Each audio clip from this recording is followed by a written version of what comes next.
যে আমি যদি একাধিক বিজনেস একসাথে চালাতে চাই, আলাদা কোম্পানি রাখা ভালো নাকি একটি কোম্পানিতে মাল্টিপল অ্যাক্টিভিটিস রাখা ভালো?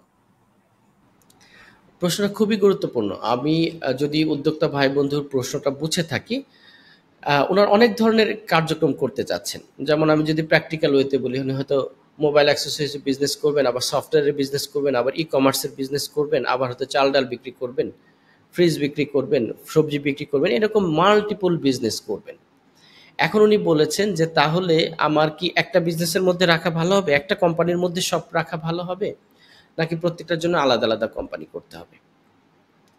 প্রথম বিষয়টা যেটা হয়েছে, আপনি যদি মেইনল্যান্ডে বিজনেস করেন, তাহলে আপনি বিজনেস গ্রুপের বাইরে বিজনেস করতে গেলে আপনাকে আলাদা লাইসেন্স নিতে হবে।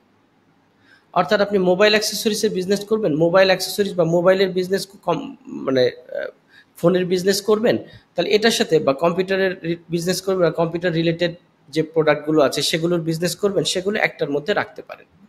কিন্তু যখনই আপনি অন্য কোনো বিজনেসে যাবেন, তাহলে সেক্ষেত্রে কিন্তু আলাদা অ্যাক্টিভিটি নিতে হবে। এখন এই ক্ষেত্রে একটা বিষয় আছে, তাহলে আপনি জেনারেল ট্রেডিং লাইসেন্স নিয়ে নিতে পারেন। আপনি সমস্ত প্রকার ট্রেডিং করতে পারবেন।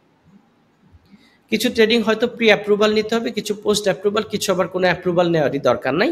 সেগুলো আপনি যখন করবেন, আপনার ইকোনমিক ডিপার্টমেন্ট থেকে অথবা বিজনেস কনসালটেন্ট আপনাকে জানিয়ে দেবে যে কোনগুলোর আপনাকে অ্যাপ্রুভাল নিতে হবে।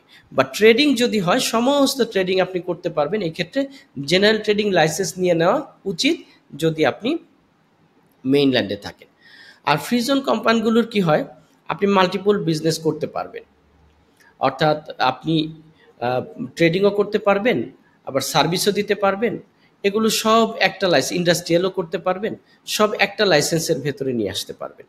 ফ্রি জোন কোম্পানিগুলোর জন্য এ ধরনের কোনো জটিলতা নাই, আপনারা একটা লাইসেন্সের ভেতরে নিয়ে আসতে পারবেন। এখন প্রশ্ন হলো যে আসলে কি এক লাইসেন্সে আনা ভালো হবে নাকি আলাদা আলাদা করাটা ভালো হবে? এটা ডিপেন্ড করবে আপনার শেয়ার হোল্ডার স্ট্রাকচারের উপর। যদি একজন মালিক হয় বা মালিক পক্ষ সেম থাকে, তাহলে আপনি একটার ভেতরেই সব করতে পারেন।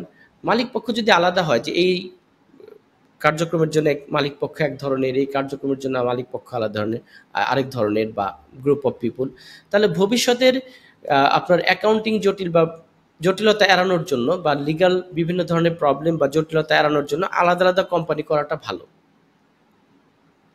আমরা সেটাই বলবো। আর যদি মালিক পক্ষ একদম সেম টু সেম হয়, তাহলে যদি সম্ভব হয় আপনি একটা কোম্পানির মধ্যে সব পরিচালনা করেন, তাহলে এটার অ্যাকাউন্টসটা আপনার, তারপরে ট্যাক্স কমপ্লায়েন্সের সাথে সাথে অন্যান্য কমপ্লায়েন্সগুলো, এবং যত আলাদা আলাদা কোম্পানি হবে তাদেরকে আপনার পরিচিতি করানো, মার্কেটের ব্র্যান্ডিং করাটা আলাদা আলাদাভাবে করতে হবে।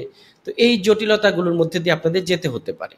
তো আশা করি প্রশ্নটার উত্তর এক বাক্যে হ্যাঁ এবং না দেওয়া সম্ভব হয়নি, বাট যতটুকু আমরা আলোচনা করেছি তার পরিপ্রেক্ষিতে আপনারা আপনাদের প্রয়োজন অনুসারে একসাথে করা বা আলাদা করাটা কোনটা সুবিধাজনক অবস্থানে থাকবে সেটার কিছু সম্যক ধারণা আপনারা পেয়ে যেতে পারেন। ধন্যবাদ।